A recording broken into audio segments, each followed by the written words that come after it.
سلام.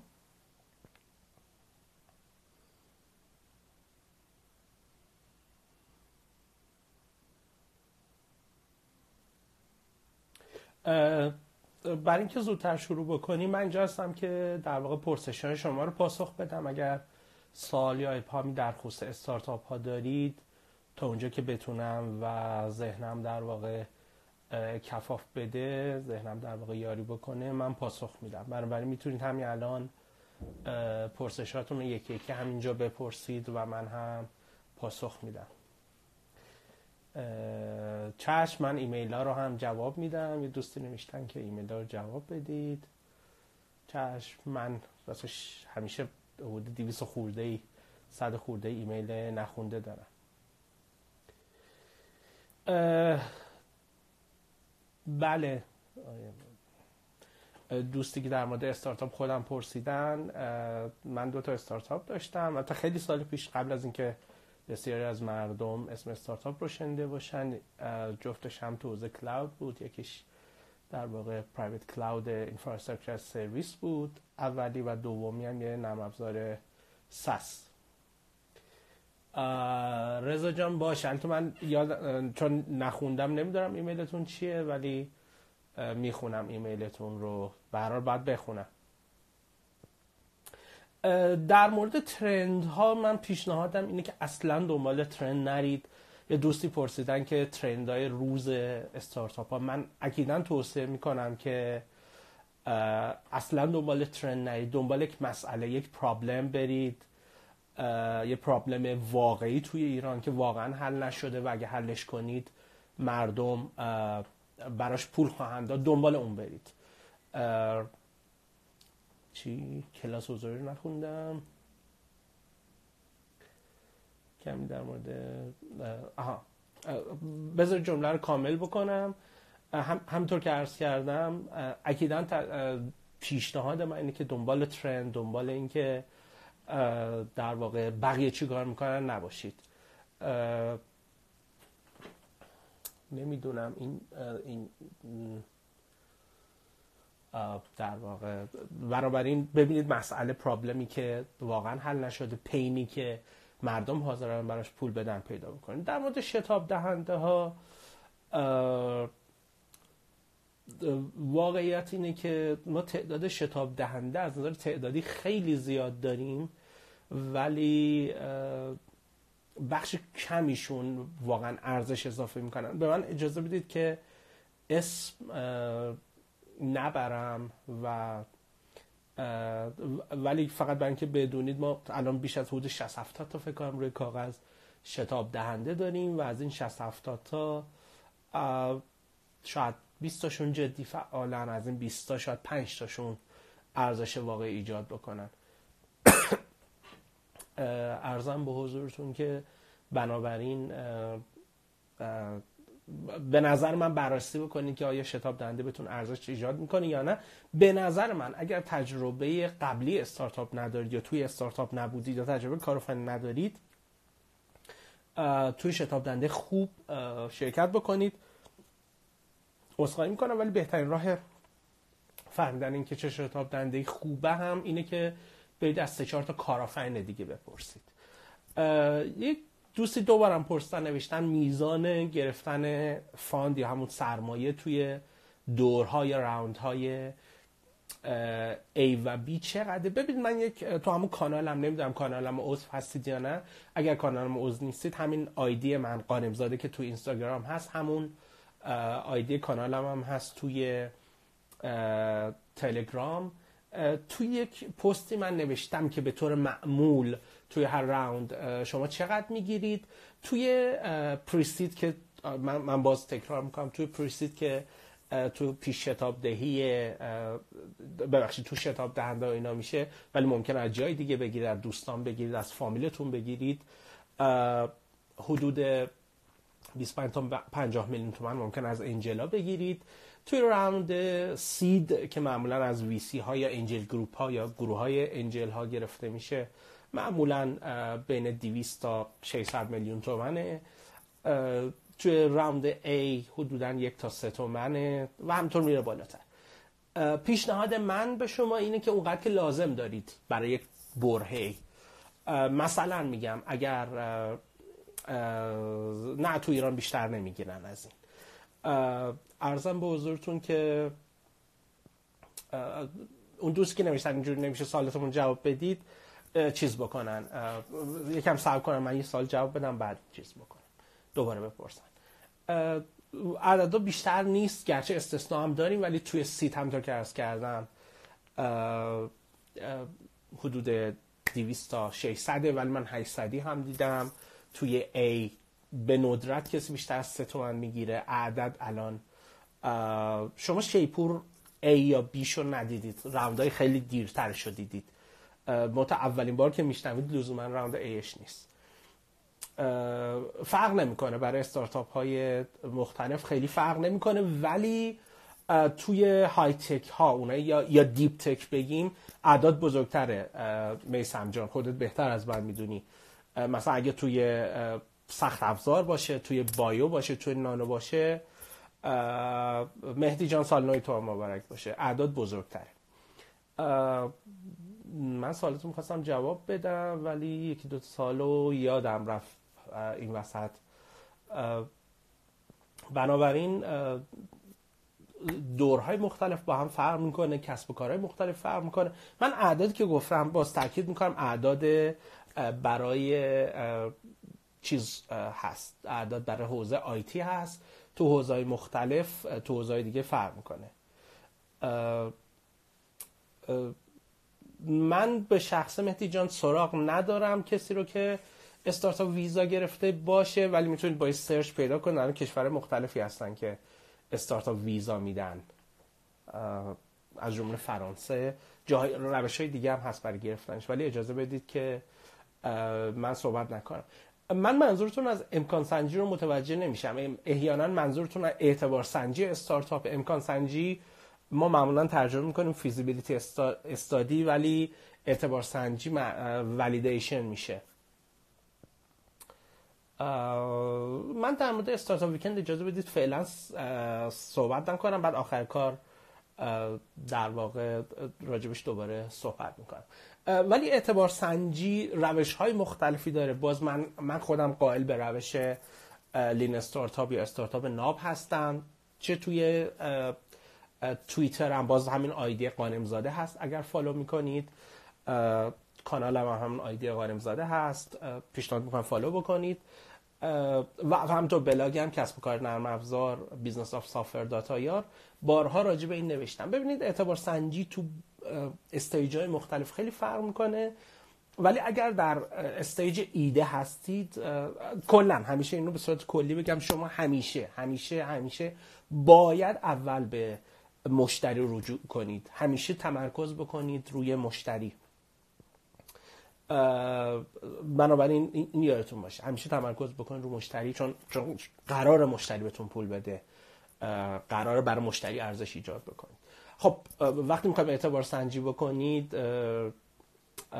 در واقع بهترین راه اینه که اول برید ببینید مشتری رو، مسئله‌ای که فکر میکنید میخواید حل کنید رو آیا داره حل میکنه یا نه، ببخشید داره یا نه، و آیا مسئله اونقدر جدی هست براش که در واقع بعد از اینکه حل کردید اگه بتونید حل کنید بهتون پول بده یا نه. این خیلی مهمه، این نکته‌ای که خیلی ازش میپرن، خصوصا اونایی که آدمای فنی هستن. معمولاً به این صورته که چون یه چیز رو بلدن بسازن، میگن اوکی اپ میسازیم، اوکی فلان درست میکنیم، شروع میکنن ساختن، بعد میگن خب حتما یکی استفاده میکنه. عرضم به حضورتون که ولی معمولا اتفاق نمیفته. یعنی چه تو ایران، تو جای دیگه دنیا برید، معمولا دلیل شماره یک شکست استارتاپ اینه که چیزی میسازن که کسی نمیخواد.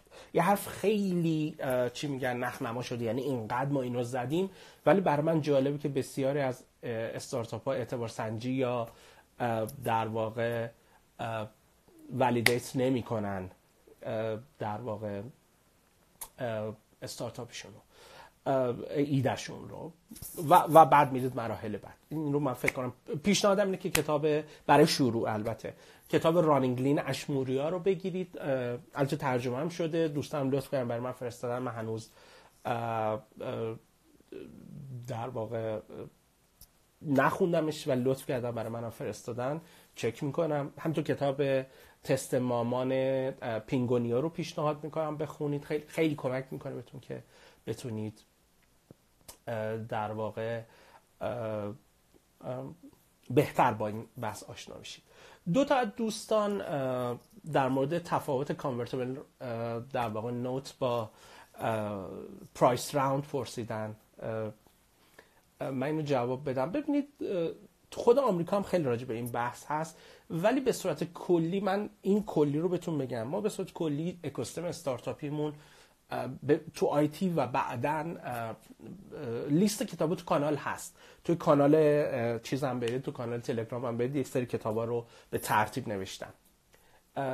عرضم به حضورتون که چه می‌خواستم بگم یادم رفت.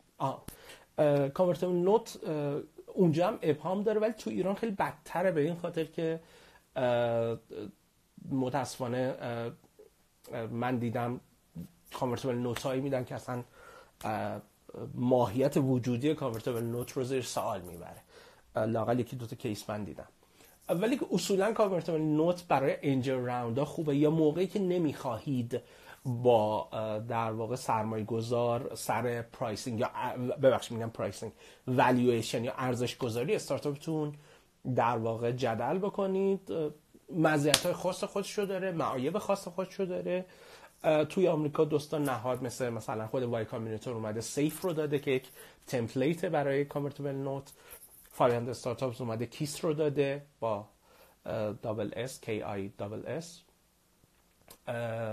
اون هم داده. من هنوز راستش تمپلیت خوب کانورتیبل نوت ندیدم توی ایران، ولی خب اگر میخواهید که در واقع نجات پیدا کنید از دردسر و کشمکش ارزش گذاری استارتاپ، به نظر من گزینه خوبی است و میخواید سریع بگیرید.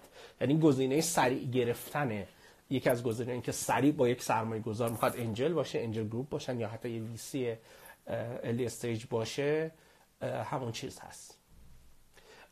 اوپادان شروع کرده در واقع و سرمایه گذاری هم در واقع پولش هم چند روز دیگه اولیش واریز میشه، ولی ما توی 4 تا استارتاپ دیگه هم سرمایه خیلی خیلی خیلی کوچولو داریم، یعنی 5 تا میشه حدودا.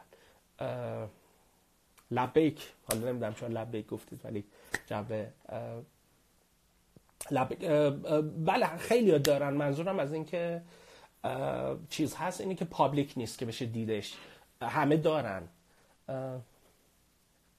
یه دوست راسته اینو پرسیده بود که آقا استارتاپ ناب توی آمریکا بوده و در واقع توی ایران آیا جواب میده یا نه. اتفاقا خیلی اینجا لازمه، چون اینجا منیت ما معمولا در واقع بزرگتره و هنوز هم من اینجا خیلی استارتاپ هایی رو میبینم که فکر میکنن که در واقع نیاز ندارن که اعتبار سنجی بکنن. بنابراین من اکیداً توصیه میکنم که در مورد استارتاپ ناب بگن. یه دوستی نوشته سال بنده فراموش شد، عذرخواهی میکنم چون سال تون میره من نمیبینم. در مورد کلاس پرسیدن، من تو 2 تا یا 3 تا حوزه کلاس میذارم. یکی در واقع همون چیز هست، در واقع لین استارتاپ یا استارتاپ ناب هست که من بهش میگم که کارگاه کارآفرینی ناب، که کارگاه 2 روزه یا 3 روزه 16 ساعته 24 ساعته هست. و دومیش هم که سنجه های استارتاپ یا استارتاپ متریکس هست که الان شده کارگاهی 1 روزه، معمولا برای کسایی که استارتاپشون آردی شروع کردن. یه کارگاه هم چند وقتی روش کار میکنم برای خود سرمایه گذارها. نه محدودیت سرمایه گذاری نداریم. مهدی اون چیز رفت بالا ندیدم، ولی اون دوست جوابی یزدیمون، دوست یزدیمون هم خیلی بستگی داره. یک دوستی نوشتن تفاوت استارتاپ و کسب و کار چیه؟ استارتاپ یک نوع کسب و کاره، فقط برای اینکه بدونید. ما تا یک نوع کسب و کاری است که با عدم قطعیت زیاد سر و کار داره، نمیدونم انتظار داریم که رشدش زیاد باشه، چیز شکستش، احتمال شکستش خیلی بالاست و اینها.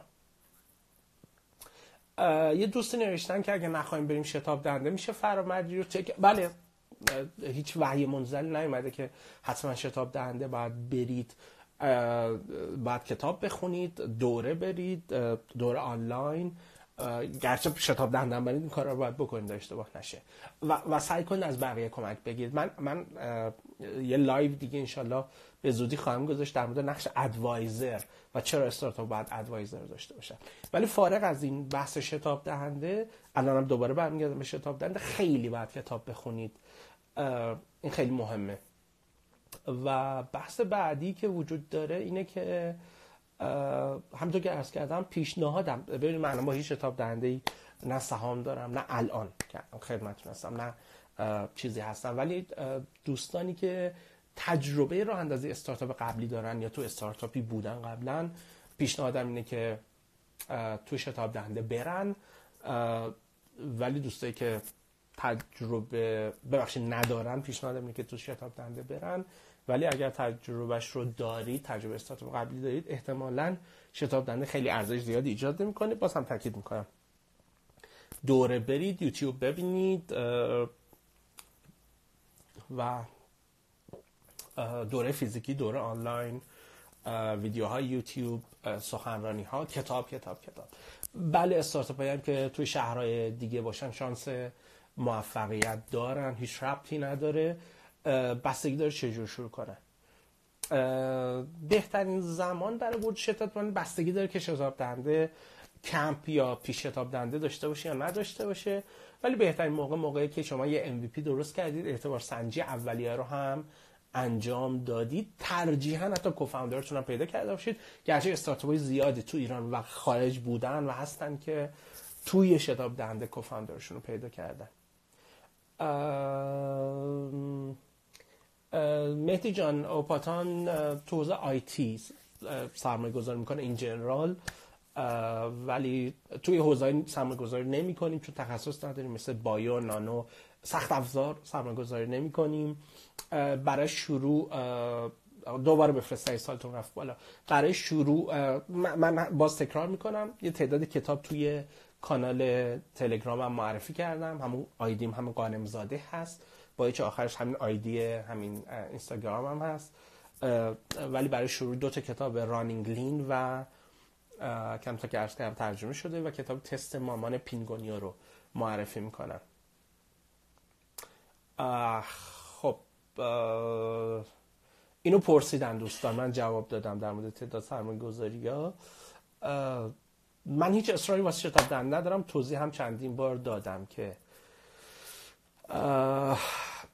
چرا خوبه یا چرا بده. ببینید این واژه حامی رو من کلا از ادبیاتتون حذف کنید و اگر جایی بهتون میگه میخوایم ازتون حمایت کنیم، خصوصا این جاهای دولتی یا بزرگینا، اگر اینها اینور میرن شما 180 درجه مخالفش، در جهت مخالف بدوید و فرار بکنید. در مورد کتابا لیست کاملش رو توی کانالم هست، کانال تلگرام. بنابراین دنبال حمایت نباشید، حمایت به معنای ساپورت اینجا چیز نیست. شتاب دهنده دنبال بیزنس هن مثل هر کسی دیگه، منتها شتاب دهنده باید به شما ارزش یا ولیو اضافه بکنه، باید واقعا راهنمایی بکنه، باید بتونه کمک بکنه. هدف شتاب دهنده اینه واقعا. در مورد فینتکا سوالتون چی بود آقای رضایی؟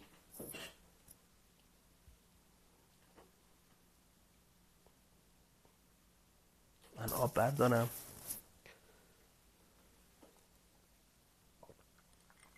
توی راوند اول حدوداً تا 500 میلیون تومان. در مورد سرعت رشد باز من یه پست توی بلاگم توی کانال تلگرامم نوشتم.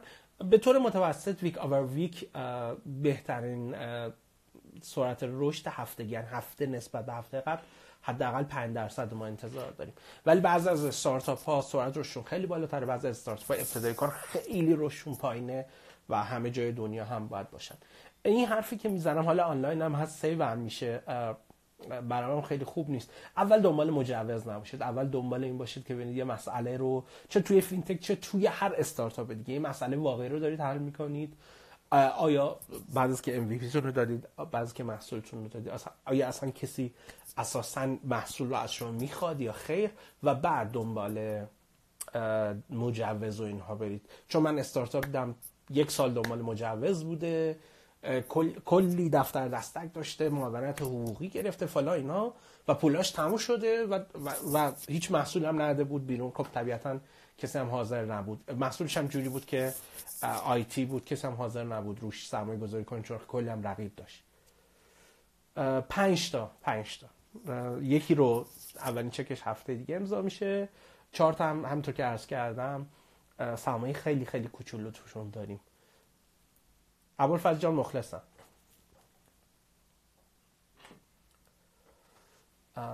هم بنیانگذار آنالیزا. محمد رضا حسینی فکر کنم پاسختون رو دادم. اوکی، سوالی دیگه هست؟ من در خدمتم.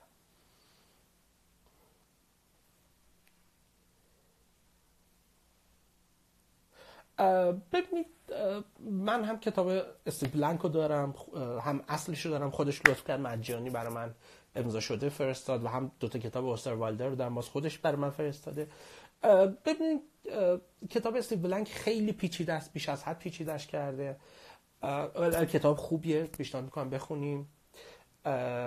کتاب اوستروالدر خصوصا کتاب خلق مدل کسب و کار برخلاف چیزی که پیشنهاد میشه ذاتاً برای استارتاپ‌ها نوشته نشده، گرچه کمک میکنه. چی؟ آقا ما دیر اومدیم. او مهم نیست. سلام. اوکی، من به نظرم یکم رشد بدید آقای رضایی و بعد در واقع برید برای مجوز. لزوما ویسی ها نباید این نمیدونم این معمولا از کجا اومده، لزوما نباید لینک خیلی قوی داشته باشن، ولی خوشبختانه من ارتباطاتم خوبه همه جا لاقل، ولی ولیوی که ویسی ها اد میکنن لزوما ارتباطات با صنایع دیگه نیست.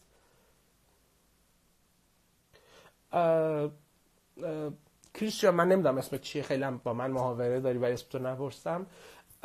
ببینید پیشنهادم یه ضرب المثل هست میگه آسه برو آسه بیا گربه شاخت نزنه. سعی کنید اصلا با دولتی‌ها تا اونجا که ممکنه تعامل نداشته باشید و بعد موقعش که شد حالا اگر گیر دادن حالا برید ببینید چیکار میکنن. یعنی اصلا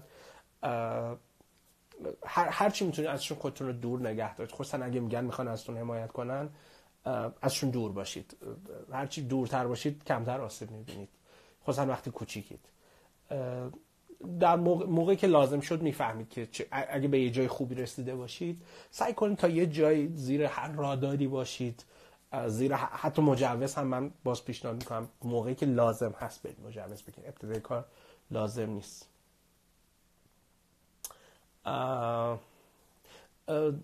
زمان مناسب چرخش منظورتون پیوت هست؟ پیوت موقعی که شما هیچ اتفاقی نمیفته، هیچ رشدی ندارید، هیچ فیدبکی نمیگیرید، یا میرید فیدبک میگیرید میبینید اون اسامشن اون پنداشتاتون نادرست بوده، طبیعتا باید چرخش بکنید. خیلی ساده است. در مورد کلاس هم پرسیده بودن، راستش هنوز برنامه‌ریزی نکردیم برای امسال. بدون تعارف بگم در مورد اکوسیستم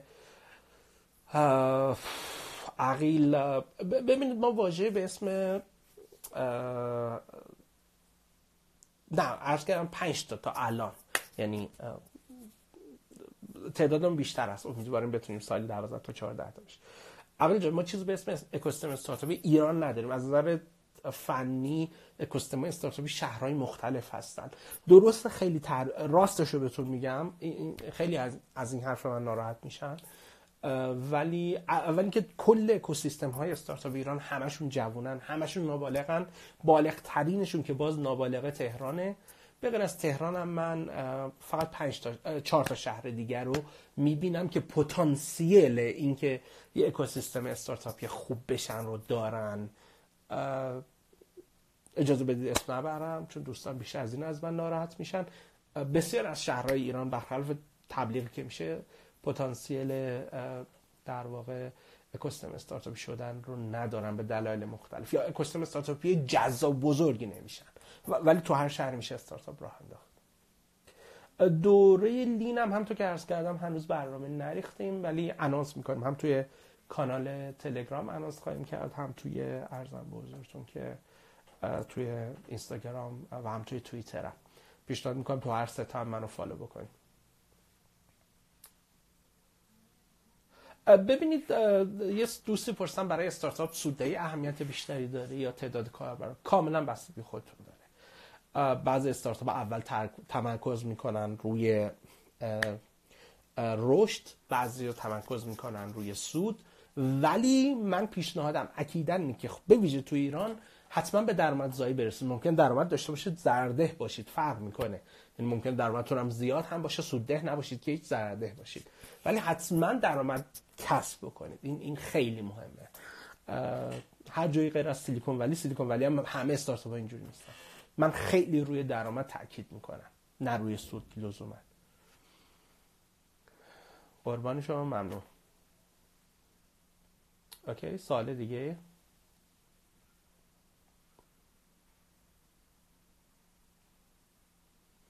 اگه سوالی رو پرسیدید و من ندیدم لطفاً دوباره بپرسید. ببینید متریکا یا سنجش رقبا رو نمیشه به دست آورد، من که کار غیر اخلاقی بکنم، ولی میشه حد زد، چون یه سری از صنایع یه سری متریکای تقریبا روتین و مشخص دارن. خیلی هم نمیدونم حالا منظورتون جنرال متریکه یا ریز متریکاشون، مثلا عددی که دارن، نمیدونم. کار درستی نیست. خیلی رو رقبا تمرکز نکنید، روی مشتریاتون تمرکز کنید. دوستی که در مورد ام وی پرسن سوالتون رفت بالا، یه بار دیگه بپرسید. اول کار اکیداً توصیه میکنم سراغ تبلیغ نرید. اول سعی کنید با الی اداپترها یا پذیرندگان آغازینتون شروع کنید. منظورم تبلیغ روش‌های پولی هست. بنابراین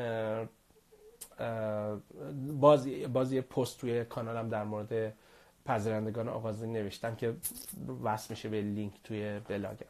همونطور که عرض کردم من حوزه خاصی رو پیشنهاد نمی‌کنم، اکیداً توصیه می‌کنم که روی مسائل واقعی مشتریان تمرکز کنید. سلام، وقت بخیر. سرمایه‌گذاران در ایران میشناسید که در مرحله واقعیت اینه که بیشتر سرمایه‌گذاری که الان هستن توی بازار ایران روی مراحل ابتدایی سرمایه‌گذاری میکنن. شتاب دهنده که خیلی ابتدایی، یعنی پریسید سرمایه‌گذاری میکنن. بقیه کسایی که هستن، دو تا انجل گروپی که هستن و 5 تا وی سی که هستن توی سید اینوست میکنن، یکی دو تاشون توی سریز A و یکی دو تای دیگه هم توی سریز B. برای بیشتر اونایی که الان توی لیست وی سی ها هستن توی مراحل ابتدایی سرمایه‌گذاری میکنن. شاید یک سری استارتاپ نیاز باشه که عملاً تست کنن و لزوما سوال از مشتری جواب نده. به نظرتون بهتره تو این حالت؟ نه، من توصیه نمی‌کنم با MVP شروع کنید. توصیه می‌کنم با مسئله پرابلم شروع کنید. MVP مرحله سومه.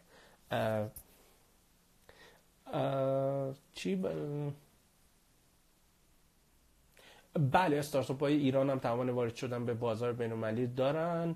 مهدی جان، منم مخلصم. طبیعیه خیلی میتونن وارد بشن، ولی به این شرط که مسئله جدی رو اونجا حل کنن. طبیعتا این روالی که تو ایران هست، کلون کردن یا کپی کردن، جواب نمیده. شما نمیتونید برید تو آمریکا دوباره اوبر بزنید، نمیتونید برید آمازون بزنید. من که برید یه کار کاملا متفاوت بکنید، یعنی اوبر رو دیسراپت بکنید یا یه بخشی از بازار برید که اونا نباشن. ولی اینکه برید دوباره اوبر بزنید، دوباره آمازون بزنید، دوباره یوتیوب بزنید، دوباره گوگل بزنید، طبیعتاً توی بازار جهانی جواب نمیده. باید یک ارزش ایجاد بکنید که جاهای دیگه مهمه. منظورتون از استارتاپ‌های درون سازمانی؟ ببینید اون یه بحث متفاوت هست. اجازه بدید جدا در موردش صحبت کنیم. یک نوع کارآفرینی است که کارآفرینی سازمانی است. توی ایران ما بسیار توی ضعیف هستیم و اون اینه که یک سری از کارمندا درون یک سازمان در واقع استارتاپ کسب و کار نوپا رو اندازی میکنن. سازمان حمایت میکنه، اینا هم یه مقدار سهام میگیرن و عرضم به حضورتون که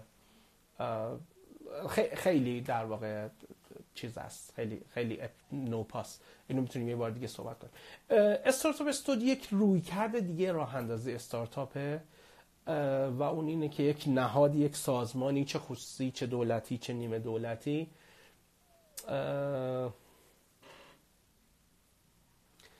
و ارزم به حضورتون معمولا ایده از استارتاپ استودیو میاد، پول هم میدن و افراد رو استخدام میکنن. بیشتر افراد که اونجا هستن کارآفرین نمیشه، بیشتر حالت کارمند داره. معروف‌ترین استارتاپ استودیوی دنیا همین راکت اینترنت هست که توی ایران حالا با اسمای مختلف اسنپ و اینها رو راه انداخته.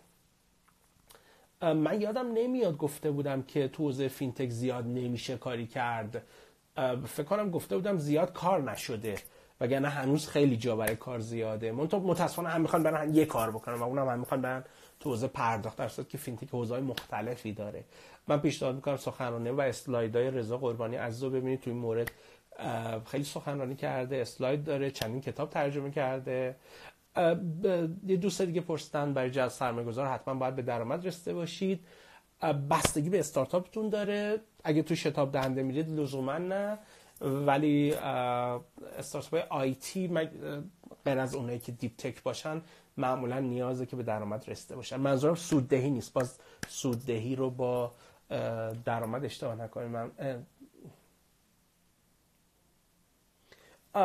به سرمایه گذاری که میگه من 90% میگیرم چی باید گفت؟ اصلا سراغش نرید، به بقیه دوستاتونم بگید. اصلا لازم به حرف زدن نیست. خداحافظی بکنید، خیلی محترمانه بیاید بیرون. شفافیت در دراز مدت به نفع همه است. توی ایران متداول نیست، اینم بیشتر فرهنگه، ولی شفافیت به نفع همه است. این دوستمون در مورد ایران پوز، من باز فرار چیز شد رفت بالا.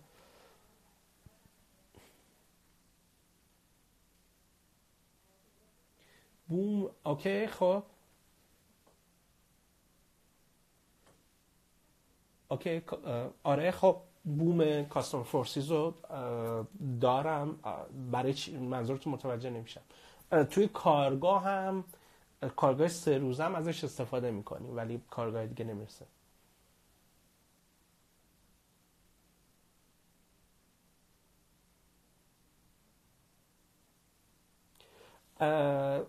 آقای سعید IRP، منظورتون از منظر سرمایه گذار چی کار باید کرد یا از منظر استارتاپ؟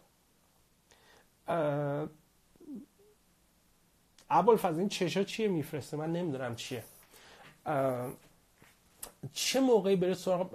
من به نظرم اول بعد از اعتبار سنجی و اینا و وقتی فهمیدید که استارتاپ احتمالاً جواب میده، برید سراغ ثبت شرکت و برند و اینا. دوستی نوشتن از سوئدن AI و IoT و روباتیک و اینها. ببینید AI، IoT، روباتیک، 3D پرینتینگ و همه اینها ترند هستن. من باز هم تاکید میکنم توی دام ترند ها نیفتید. فرق نمیکنه کجا هستید، توی مسئله رو حل کنید که واقعا نیازش وجود داره. اگر چرا مثلا من خوشحال میشم یکی بیاد بگه که در واقع مثلا من یک مسئله‌ای رو پیدا کردم تا الان به خاطر تکنولوژی موجود قابل حل نبوده، نیاز رو پیدا کردم تا الان به خاطر تکنولوژی موجود قابل حل نبوده، حالا من اومدم با AI یا IoT یا هر چیزی حلش کردم. اون خوبه. ولی اینکه بگید من یه استارتاپ سلام IoT میخوام بزنم، من خیلی دوست ندارم راستش. شاید هم بد نباشه، من دوست ندارم. مخلص محمد جان.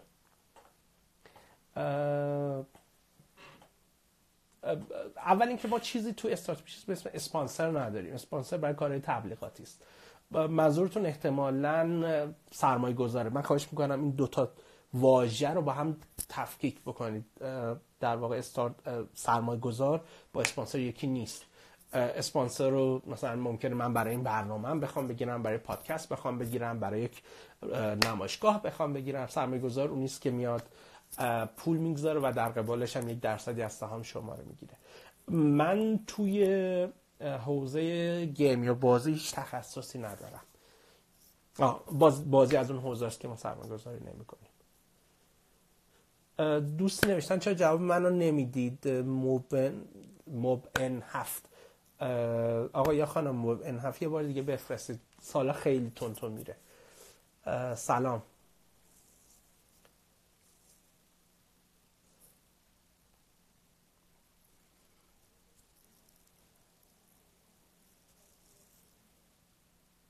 خب الان بپرسید دیگه.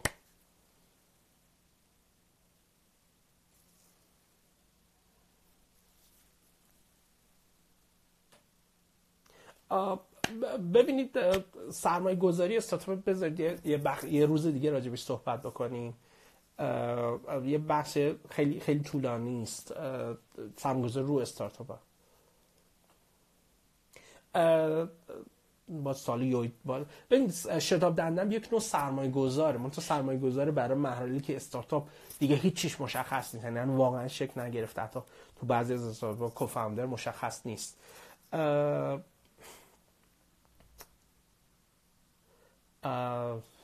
اگر سرمایه گذار حاضر به دادن درصد بیشتری نبود، چه امتیازهای دیگه میتونیم ازشون بگیم؟ درصد شما دارید میدید، نه سرمایه گذار. من متوجه منظورتون نمیشم. حالا بذارید اون سال قبلی رو جواب بدم. بنابراین شتاب دهنده و سرمایه گذار هر دوشون توی طیفی هستن. شتاب دهنده برای خیلی الی استیج، بعد انجل ها میان، بعد سرمایه گذار میان، بعد بوم نیروها رو توی هیچ کدوم از استارتاپ ها هنوز استفاده نکردم راسته، چون خیلی جدیده و هنوزم خیلی قوام پیدا نکرده، ولی داریم شروع میکنیم هنوز. سلام. اگه بگم استفاده کردم دروغ گفتم. ببینید استارتاپ همیشه محدودیت منابع داره، محدودیت نیروی انسانی دارید، محدودیت پول دارید، محدودیت زمان دارید، محدودیت انرژی دارید و همش هم با هم دارید. اشتباه نشه، همش هم با هم دارید.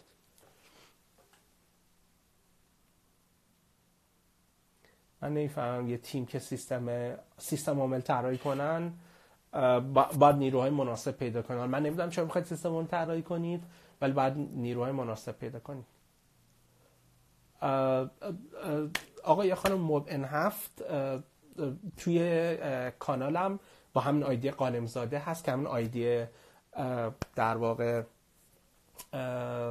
اینستاگرام هم هست. مثلا یه بوده 20 تا کتاب معرفی کردم که میتونید برید بخونید.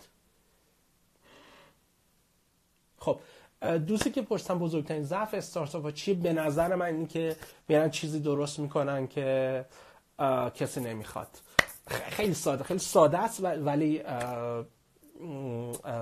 واقعا بیشتر استارتاپ چیز درست میکنن که کسی نمیخواد. یه دوستی نوشتن که سرمایه گذاره از کجا میشه پیدا کرد. عرضم به حضورتون که لیستاش همه جا هست. همین الان بنویسید لیست سرمایه گذاران جسور تو انجمن ویسیا، باز سرچ بکن انجمن سرمایه‌گذاری خطرپذیر یا جسورانه، باز یه لیست یه عده دیگه است. الان 20 تا لیست دوستان درست کردن. کتاب ها بعضیش ترجمه شده، بعضیش ترجمه نشده. باز سرچ بکنید، فکر کنم خوبه. ببینید من بهتون پیشنهاد نمی‌کنم برید تی وی او اس یا سیستم عامل تلویزیون بنویسید، چون کلی وجود داره و معمولا تلویزیون سازم خودشون دارن. پیشنهاد می‌کنم برید یه اپی برام بنویسید، ولی باز نمیخوام بهتون چیز بدم. آیا ایده گورستان استارتاپ در ایران عملی هست به نظر شما؟ من نمی‌فهمم ایده گورستان استارتاپ یعنی سایتی مثل اون گورستان استارتاپ می‌خواید درست بکنید و لیست استارتاپی که از بین رفتن رو توش بنویسید. اوکی بد نیست به عنوان فان، ولی چجوری می‌خواید ازش پول در بیارید؟ همه سوال من رد میشه. خب یه بار دیگه بنویسید. من تو حوزه پیدا کردن دیولپر یا اپ نویس تخصصی ندارم، سختم هست، کار آسون نیست، خصوصا الان خیلی کمیاب شد. معمولا اگه استارتاپتون خوب باشه جای چانه زنی با سرمایه گذار رو دارید. سعی کنید با یه بخش کوچیکی از بازار و با پول کم شروع بکنید، یویی دنبال مبالغ بالا نرید. من خیلی اوقات میبینم استارتاپ هیچی نداره میگه من 3 میلیارد تومان میخوام، 1 میلیارد تومان میخوام، 10 میلیارد تومان میخوام. نمیدن بهتون. معمولا بذارید محصول بیاد بیرون و بعد این کارا رو بکنید. من نمیفهمم استارتاپ امنیت یعنی چی. یعنی استارتاپی که تو حوزه امنیتی کار کنه بد نیست، ولی مشتریش خاصه و معمولا هم دولتی و سازمان‌های بزرگن، یعنی استارتاپ از نوع انترپرایز محسوب میشه. کار بدی نیست، من یکی رو میشناسم و استارتاپ خوبی هم هست، ولی سخته.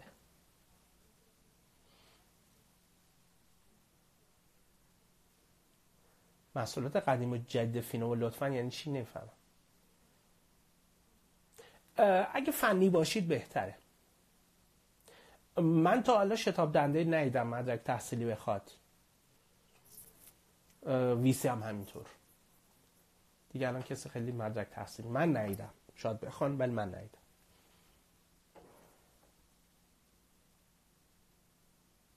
مدرک تحصیلی هیچ ربطی به استارتاپ نداره.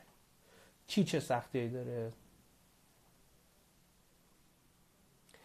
ببینید خیلی بستگی داره چه استیجی هستن که سرمایه‌گذاران به چی توجه میکنن. مثلا ابتدای کار تیم خیلی مهمه، بعد اینکه محصول اومده باشه بیرون و اینکه در واقع بعدش اینکه ترکشن یه تعدادی مشتری گرفته باشن. ما چیزی به اسم مرکز آموزش استارتاپ از 0 تا 100 نداریم و اگر دوره‌ای دیدید که نوشته از 0 تا 100 از الف تا ی A to Z تو یه دوره ما میتونیم آموزش بدیم، بدونید شیادن. هم چیز ما نداریم، هیچ جای دنیا نداریم. نمیدونم، اگه فکر میکنید که تیوی ها OS خوب ندارم بنویسید. نمیدونم، من تخصص ندارم. بله، آقای رضا قربانی خیلی خوب هستن تو حوزه فینتک. آقای اقدم علی اگه اشتباه نکنم، نیروی خوب رو باید جای مختلف بگردید پیدا کنید، سخته. برید تو سایت فینووا، همشون هست، لیست استارتاپی که قبلا وجود داشتن و الان هستن توی فینووا وجود داره همشون. اوکی.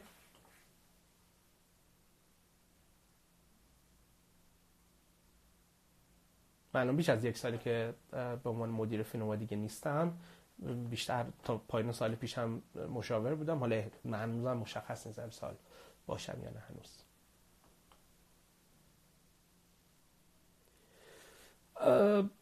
ما راجع به تکنولوژی اختراع خیلی صحبت کردیم. تکنولوژی اختراع موقعی خوبه که یک مسئله واقعی، یک پین رو یا یک نید رو حل بکنه.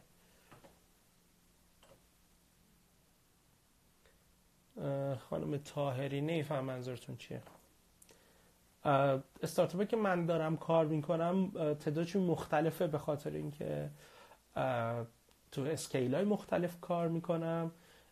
ولی اگه ادوایز، حالا با واژه ادوایز مد نظرتونه، 6 تا فکر کنم. ولی اونهایی که منتورشیپ و اینا میدن خب خیلی بیشتره، بوده 20 تا هست. الان درگیر در واقع همون اوپاتان هستن، دوسته که برستن. استارتاپ برای تولید محتوا برای دیگر استارتاپ نمیدونم، اعتبار سنجی کنید. اگر مردم میخوان، البته این ایده شاید 10مین بار من دیدم یا شنیدم تو همین ایران، ولی مشاور کسب و کار استارتاپ نیست. عرضم به حضورتون که ولی بیزنس هست، کسب و کار هست.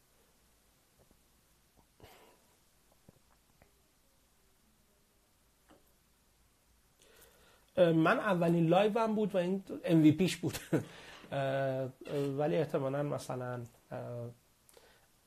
بتونیم تم هم تعیین کنیم، نمیدونم. حالا باید ببینیم که چی میشه. من یه تعداد لایو میخوام بیام، بعدش میخوام یه سری وبینار رو این هم بذارم.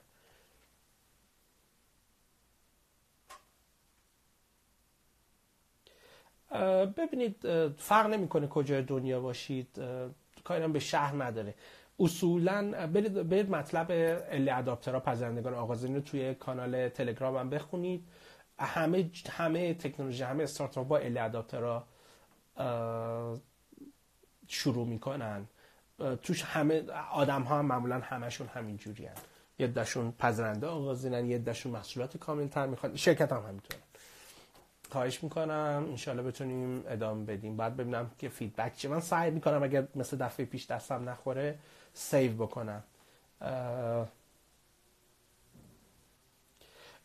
برید از خود امنیتی ها بپرسید. کلا منظورم بیزینس، انترپرایز ها، سازمان بزرگ اینه که خیلی سختن، چون قانع کردن سازمان بزرگ به ویژه توی بحث امنیت خیلی سخته. من توی بلاگم سعی میکنم، ببخشید توی کانالم سعی میکنم و هم تو بعدنم توی همین اینستاگرام سعی میکنم از یه روز قبلش بگم. در زمینه برنامه‌نویسی من تخصص ندارم، برید از یه برنامه‌نویس حرفه‌ای بپرسید که چی کار باید کرد.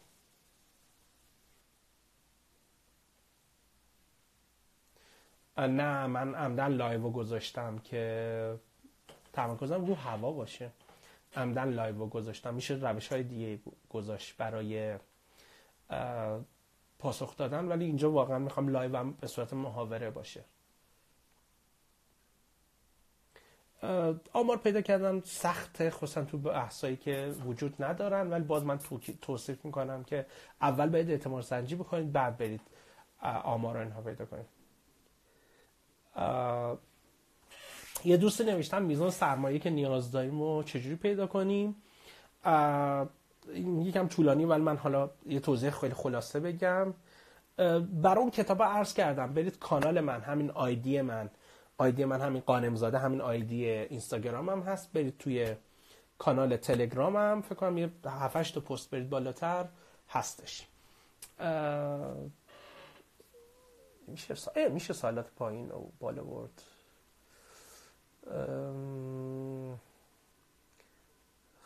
خب چی بود یادم رفت. حالا سوالی که میخواستم میزان سرمایه چجوری تخمین بزنید. ببینید اول اینکه نگاه کنید ببینید ویژنتون کجاست. مثلا شما اینجاست، میگید خب من میخوام اینجا برم. حالا میگید من میخوام 1 سال دیگه، 15 ماه دیگه، 18 ماه دیگه اینجا یادتون باشه اینجا برسم. بنابراین معمولا پیشنهادم اینه که اگر تو دوره استیدید بین 12 تا 15 تا 18 ماه بگیرید. اگر سیریز A میخواید سعی کنید برای 18 تا 24 ماه بگیرید. حالا اینم دلیل داره، خیلی نمیخوایم وارد جزئیاتش بشیم. و بگید اوکی من خب میخوام مثلا 15 ماه دیگه، 18 ماه دیگه اینجا برسم. خب برای اینکه اینجا برسم این چیزها رو میخوام، این کارا رو باید بکنم، این نیروها رو میخوام. یعنی رودمپتون رو مشخص کنید. بنابراین من همیشه پیشنهاد میدم که از رودمپ شروع بکنید. رودمپتون رو در بیارید. بعد خب معلوم میشه دیگه مثلا این نیروهای انسانیتون در میاد، کارهاتون در میاد، یه عدد در میاد. حدودی لااقل مخارجتون رو با یک درآمدا معمولا پیش بینیش درست نیست، ولی مخارج رو میشه با یک تقریب خوبی به دست آورد. اول از ویژن و بعد رودمپ شروع کنید. یه دوستی نوشته من میخوام روی استارتاپ سرمایه گذاری کنم، به نظرتون بهتره برنامه‌نویسی خودم یاد بگم؟ نه، برای سرمایه گذاری لازم نیست که برنامه‌نویسی بلد باشید، ولی لازمه که سرمایه گذاری رو بدونید، استارتاپ رو بشناسید. من همین جوری که الان سعی میکنم اگه دانشی دارم اعتبار سنجی ولیدیشن میشه به انگلیسی، همینجوری منتقل بکنم. تعدادم استارتاپ دارم که ادوایزرشون هستم. یه دوستی نوشتم برای تولید محتوا میتونید از کتاب ماشین محتوا استفاده بکنید. برای چه مدت؟ فکر کنم توی همون بحث رودمپ و اینها گفتم که چجوری باید بکنیم. کتاب خوندن نافع آرتیکل خوندن نیست. حتما یه استارتاپ باید کتاب بخونه. اینا هیچ کدوم، اینا همشون مکمله. هم کتاب باید بخونید، هم دوره باید بخونید. دوره بعدی لین استارتاپ هم نمیدونم، ولی احتمالاً توی اردیبهشت ماه باشه، هنوز قطعی نیست. در مورد مقیاس پذیری هم توضیح بدید. منظورتون اسکیلبیلیتی هست؟ ببینیم این مقیاس پذیری رو واقعا نمیشه اول پیش بینی کرد. میگیم پیش بینی بکنید، ولی خیلی از استارتاپ‌ها همین، من باز توی همون کانالم، ببخشید توی توییتر هم چند روز پیش استارتاپ معرفی کردم، به خاطر اینکه 60 خورده میلیون دلار سرمایه جذب کرد، نتونسته بود اسکیل بشه. خیلی سخت از اول پیش بینی کردنش. یعنی میگه میشم ولی در عمل نشد. خواهش میکنم. لزوما اینکه دانشگاه یا هر جای دیگه وارد حوزه استارتاپ بشه بد نیست. شما نگاه بکنید چه چیزی میخواد. نه نمیتونم بگم، ولی سایتمون رو انشالله بالا اومد همه استارتاپ ها رو خواهید دید. خواهش میکنم. دوره توی شهرهای غیر از تهران، چون من خودم تخصص البته تهرانم باز خودم برگزار نمیکنم، تخصص برگزاری ندارم، بعد یه برگزار کننده درخواستشو بده و خودش هماهنگیشو بکنه و من برم برگزار بکنم. فرق نمیکنه که کجا باید باشه. نقطه خروج اصولا تو ادبیات استارتاپ معمولا جایی گفته میشه که یا در واقع بیشتر تو سرمایه‌گذار از این استفاده میکنه، یا یکی شما رو بخره یا شما برید وارد بورس بشید که ما به این عمل میگیم آی پی او شدن. نمیدونم چرا نور اینجوری شد. اگزیت اینجا معمولا هست. حالا من نمیدونم منظورتون دقیقاً چیه. درآمد داشته باشید و برای کمپیناتون سرمایه جذب بکنید. لزوما این حرف درست نیست، ولی استراتژی بدی هم نیست. آقای کاظمی اگر درست بخونم. خواهش میکنم.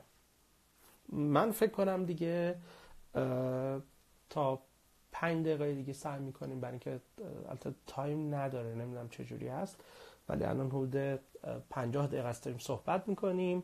من 5 دقیقه دیگه پایان میدم به در واقع لایو. لزوما نه، اصولا پیشنهاد نمیکنم با سرمایه گذاری شروع بکنید. همیشه به یه جایی برسید و بعد سرمایه جذب کنید. به صورت پیش‌فرض هر چیز دیرتر سرمایه جذب کنید بهتره. بهترین حالت باز این استثنا توش زیاده، ولی بهترین حالت موقعی است که بخواید برای رشدتون سرمایه جذب کنید. من سعی میکنم همین جوری با شما در واقع تجربه‌ام به اشتراک بگذارم. واقعیت اینه که انرژی ها محدود هست. چرا اکثر کسب و کارهای ایرانی، ما به خاطر که ما کشور خیلی جهانی نیستیم، خیلی هم وصل نیستیم، یه بحثای زیادی داره. خیلی پیچیده است، من نمیتونم در این مورد صحبت بکنم، ولی وقتی که واقعا هیچ اتفاقی نمیفته برای دوره خیلی طولانی دیگه باید تمام بشه. ولی باز چی میگن، مثال نقضش هم وجود داشته. ببین مصاحبه با مشتری خیلی نکته داره و برای همین خیلی مهمه که مصاحبه با مشتری درست انجام بدید. پیشنهاد میکنم که کتاب تست مامان پینگونیا رو بخونید. در همون ابتدا در مورد شتاب دنده گفتم تعداد شتاب دنده خیلی زیادن، تعداد خیلی کمشون فعالن و تعداد خیلی کمتریشون ارزش ایجاد میکنن، ولی من اسم نمیبرم اگر اجازه بدید. آقای کارژورنال یه بار یا خانم کارژورنال یه بار دیگه به بهنام جا مخلصم جواب بده، یه بار دیگه بپرسید. آقای کاظمیان نه راستش ابتدا هم اتفاقا اسم بردم و گفتم نرستم بخونم، ولی لایو دوباره میذارم ببینید. من جایی نمیشناسم که استارتاپ شکست خورده، ولی یکی دو تا از گروه ها چند وقت پیش اسم برده بودن. تا اونجا که بتونم سعی میکنم کمک بکنم توی تلگرام، ولی واقعا انرژی و وقتم محدوده، ولی اگر بتونم کمک میکنم، ولی خیلی واقعا باید بدونید که چیز نیست. کلا سال سختیه برای همه. آقای شفیعی خب من یه سال دیگه جواب میدم.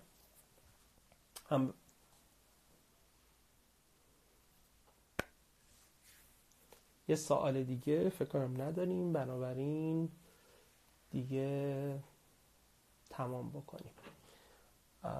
ولی کلا کار تو حوزه استارتاپ، چه استارتاپ رو انداختن چه سرمایه گذاری رو استارتاپ، کار آسونی نیست. خب موفق باشید، شبتون خوش، امیدوارم بتونیم تجربه خیلی خوبی داشته باشیم. شب خوش.